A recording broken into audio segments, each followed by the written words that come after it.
Hello viewers, welcome to SK tutorial. है आज के इस वीडियो में मैं बात करने वाला हूं बिहार लेजिस्लेटिव काउंसिल विधान परिषद में रिक्रूटमेंट निकला हुआ है सचिवालय के लिए। बेसिकली जानेंगे टोटल कितने पोस्ट के लिए नोटिफिकेशंस निकले हुए हैं, कौन कौन से एडवर्टाइजमेंट निकले हुए हैं, क्या है एजुकेशनल क्वालिफिकेशंस, क्या है एग्जामिनेशन फॉर्म फिलअप करने का इम्पॉर्टेंट डेट, क्या है एग्जामिनेशन फी। इन सभी चीज़ों के बारे में जानेंगे। साथ ही साथ जानेंगे आज के इस वीडियोस में प्रिपरेशन स्ट्रेटेजी के बारे में, किस तरह से प्रिपरेशन करना चाहिए और इसका रिसोर्सेस क्या होना चाहिए प्रिपरेशन करने के लिए इस एग्जामिनेशन का, और कहाँ किस प्लेटफॉर्म से प्रिपरेशन करना चाहिए। ये सभी चीज़ों को मैं आज के इस वीडियो में मैं बताने वाला हूँ। तो बने रहिए आप मेरे साथ। अगर आप लोग एसके ट्यूटोरियल चैनल पे पहली बार विजिट किए हैं तो इस चैनल को सब्सक्राइब कर लीजिए फॉर मोर वीडियोस के नोटिफिकेशंस को पाने के लिए। तो चलिए शुरू करते हैं। जैसा कि मैंने बताया कि बिहार लेजिस्लेटिव काउंसिल में यानी कि सचिवालय में वैकेंसी निकला हुआ है। टोटल 172 यानी कि 172 पोस्ट की नोटिफिकेशंस निकले हुए हैं। ये नोटिफिकेशन जो आप अपने स्क्रीन के ऊपर देख पा रहे हैं, इसको मैंने डिटेल में पढ़ लिया है पूरा। आप अगर इसके ऑफिशियल नोटिफिकेशन को डाउनलोड करना चाहते हैं तो इसके ऑफिशियल वेबसाइट पे विजिट कर सकते हैं। नोटिफिकेशंस को डाउनलोड करने के लिए वीडियोस के डिस्क्रिप्शन में लिंक दे दिया गया है, वहां से आप लोग देख सकते हैं। तो टोटल कितना पोस्ट के लिए वैकेंसी निकला हुआ है? 172 पोस्ट के लिए वैकेंसी निकला हुआ है। इसके बाद अगर मैं बात करूं इसका एप्लीकेशन फॉर्म स्टार्ट कब से हुआ है, तो इसका एप्लीकेशन फॉर्म जो स्टार्ट हुआ है वो बेसिकली 25 जुलाई से ऑलरेडी स्टार्ट हो चुका है। यानी कि ये अभी फॉर्म एक्टिव है, फॉर्म को फिलअप कर सकते हैं। और इसका लास्ट डेट जो है यानी कि फॉर्म इसका आप फिलअप जो कर सकते हैं वो 28 अगस्त है, यानी कि 28 अगस्त तक आप इसके फॉर्म को फिलअप कर सकते हैं। राइट। इसके बाद अगर मैं बात करूं इंपॉर्टेंट डेट का, तो एग्जामिनेशन फी जो होगा वो लास्ट डेट वही रहेगा 21 अगस्त, यानी 21 अगस्त तक आप इसको कर सकते हैं पे। एग्जामिनेशन जो होगा इसका डेट बता दिया जाएगा नोटिफिकेशन के थ्रू। इसके बाद अगर मैं बात करूं यहाँ पर एडमिट कार्ड कब रिलीज होंगे, तो ये एग्जामिनेशन से पहले रिलीज होंगे। यहाँ पर इंपॉर्टेंट डेट्स वगैरह आप अपने स्क्रीन के ऊपर देख भी पा रहे होंगे, ये सभी चीजें डाला हुआ है। इसके बाद अगर मैं बात करूं यहाँ पर एग्जामिनेशन फी के बारे में, जो कि आपके स्क्रीन के ऊपर अभी नहीं दिख पा रहा होगा, लेकिन मैंने इसको पूरा नोटिफिकेशन को पढ़ लिया है तो मैं बता देता हूँ। जनरल, ओबीसी और ईडब्ल्यूएस कैटेगरी के लिए, ईडब्ल्यूएस कैटेगरी के लिए एग्जामिनेशन फी रखा गया है 1200 रुपीज। कितना रखा गया है? 1200 रुपीज, यानी कि एग्जामिनेशन फी थोड़ा सा ज्यादा है। इसके बाद अगर मैं बात करूं अदर स्टेट के भी कैंडिडेट अगर हैं तो उसको भी 1200 रुपीज पे करना होगा। और अगर बात करें यहाँ पर सभी एडवर्टाइजमेंट का अलग अलग है बेसिकली, लेकिन यहाँ पर इसी में बता देता हूँ एससी एसटी, इसके बाद जो पीएच कैंडिडेट रहते हैं उसके लिए जो एग्जामिनेशन फी रखा गया है वो 600 रुपीज रखा गया है। इसी तरह से अलग अलग वैकेंसीज के लिए अलग अलग दिए हुए हैं। टोटल एक ही साथ जो है दो तीन एडवर्टाइजमेंट निकल गया है इसी में, मतलब विधान परिषद जो निकला हुआ है सचिवालय का वैकेंसी, इसी में दो तीन एडवर्टाइजमेंट निकाल दिया गया है। तो ये फर्स्ट एडवर्टाइजमेंट के लिए ये एग्जामिनेशन फी है। इसी तरह से सेकेंड एडवर्टाइजमेंट जो है उसमें बताया गया है जनरल ओबीसी के लिए कितना, 800 रुपया, और SC ST PH के लिए 400 रुपीज है। और एक और एडवर्टाइजमेंट निकला हुआ है जो कि बेसिकली वो थर्ड एडवर्टाइजमेंट है, उसके लिए रखा गया है जनरल ओबीसी और ईडब्ल्यूएस अदर स्टेट के लिए 300 रुपया, कितना, 300 रुपीज रखा गया है। थर्ड वैकेंसी का जो नोटिफिकेशन पीडीएफ है। और इधर नॉर्मल SC ST PH के लिए 150 रुपीज है। इस तरह से है बेसिकली एग्जामिनेशन फी। अभी हम लोग समझेंगे किस तरह से क्या क्या है बेसिकली 1 2 3, मतलब बेसिकली ये एडवर्टाइजमेंट जो है उसको समझेंगे अभी डिटेल में। जैसे कि यहाँ पर ये जो नोटिफिकेशन देख रहे हैं ये है 1/2/2023। तो ये विज्ञापन नंबर है, तो पहला वाला जो पीडीएफ है विज्ञापन नंबर उसका यहाँ पर मैंने बता दिया है। राइट। इसी तरह से दूसरा विज्ञापन भी निकला हुआ है, तीसरा भी निकला हुआ है, सब में अलग एग्जामिनेशन फी है क्योंकि पोस्ट वाइज है ना। जैसे कि एडवर्टाइजमेंट 1 में बड़े बड़े पोस्ट पे हैं, एडवर्टाइजमेंट 2 में उससे छोटे, एडवर्टाइजमेंट 3 में सफाई कर्मी सब आ जाते हैं, assistant, office assistant sub type के, ये सब डाला हुआ है। ये सभी एग्जामिनेशन फी को आप पेमेंट कर सकते हैं। एग्जामिनेशन फी को debit card, credit card, net banking और ई चालान फी मोड के थ्रू ओनली। अगर मैं बात करूं यहाँ पर एज लिमिट के बारे में, तो इसका जो मिनिमम एज रखा गया है इस पोस्ट के लिए, मिनिमम एज 18 ईयर्स रखा गया है और मैक्सिमम एज जो है 21 ईयर्स रखा गया है। बेसिकली मिनिमम एज रखा गया है 18 से 21 और मैक्सिमम एज जो है 37 ईयर्स रखा गया है, यानी कि ज्यादा से ज्यादा 37 ईयर्स होना चाहिए और मिनिमम 18 ईयर्स होना चाहिए या 21 ईयर्स होना चाहिए। एज में रिलैक्सेशन मिल सकता है as per the Bihar Vidhan Parishad recruitment rule के अकॉर्डिंगली।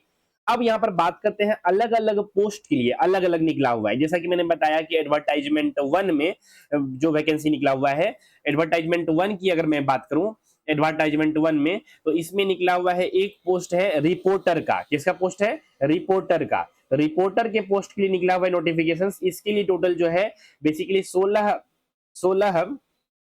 टोटल पोस्ट है। इसके लिए एजुकेशनल क्वालिफिकेशन जो है वो bachelor degree in any stream any recognised university से होना चाहिए।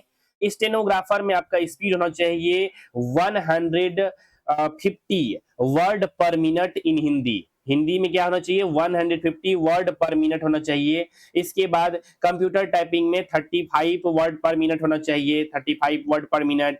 और बेसिकली हिंदी में भी और इंग्लिश में दोनों में टाइपिंग इतना होना चाहिए।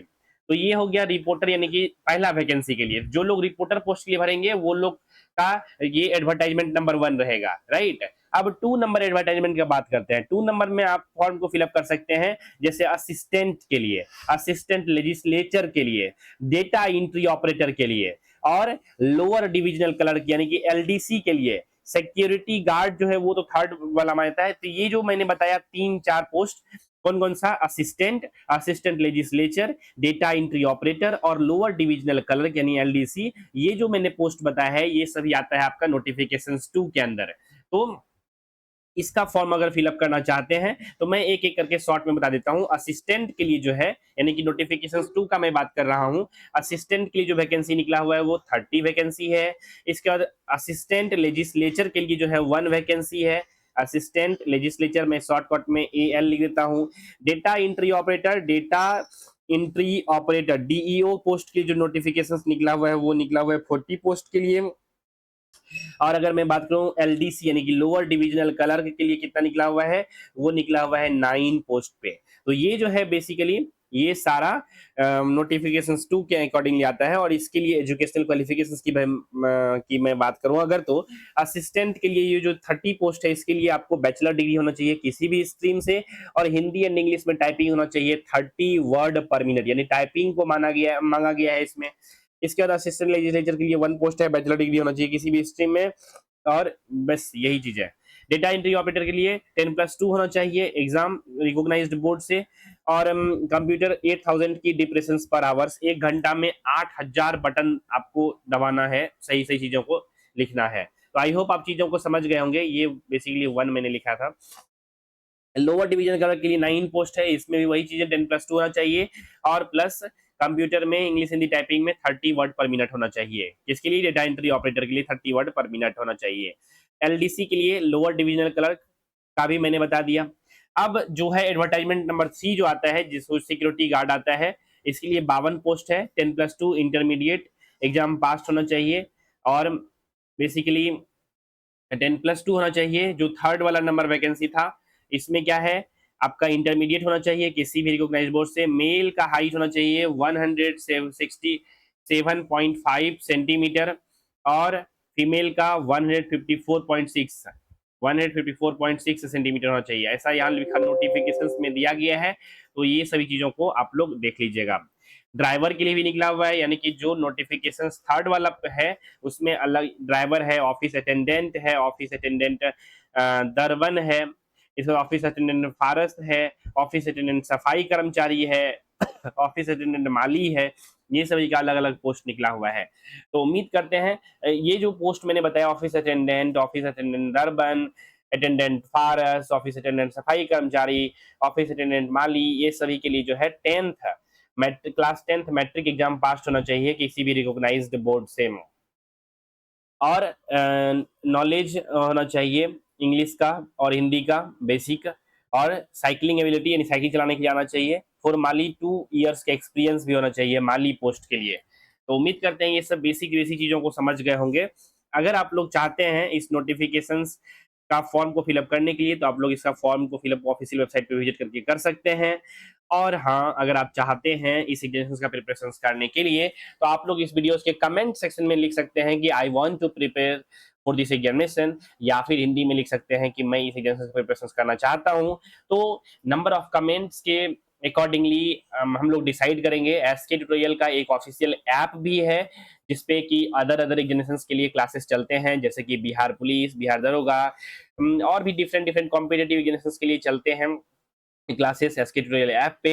अगर आप लोगों का रिक्वेस्ट रहेगा अच्छा खासा, तो एक जो बिहार विधान परिषद यानी स्पेशल सचिवालय के लिए एक स्पेशल बैच को लॉन्च किया जाएगा, जिससे आप लोग एक जगह पे सारा सब्जेक्ट का एग्जामिनेशन पैटर्न के बेसिस पे आप लोग अच्छी तरह से इसका प्रिपरेशन कर सकते हैं। तो आप लोगों के लिए सहूलियत हो जाएगा, तो आप लोग कमेंट में लिख करके भेज सकते हैं। बहुत जल्द ही इसका प्रिपरेशन हम लोग स्टार्ट करेंगे, अगर आप लोगों का अच्छा खासा रिस्पॉन्स आता है तो। और इसके सिलेबस और एज जो डिफरेंट चीजें हैं, पोस्ट सिलेक्शन प्रोसेस क्या है, ये सभी चीज जानना चाहते हैं तो आप लोग ये सब चीज भी कमेंट में लिख करके भेज सकते हैं।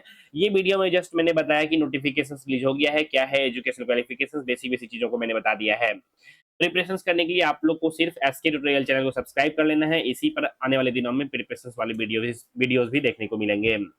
तो इसी विचार के साथ आज के इस वीडियो में बस इतना ही रखते हैं। मिलते हैं फिर नेक्स्ट वीडियोज में, तब तक के लिए नमस्कार, जय हिंद, वंदे मातरम।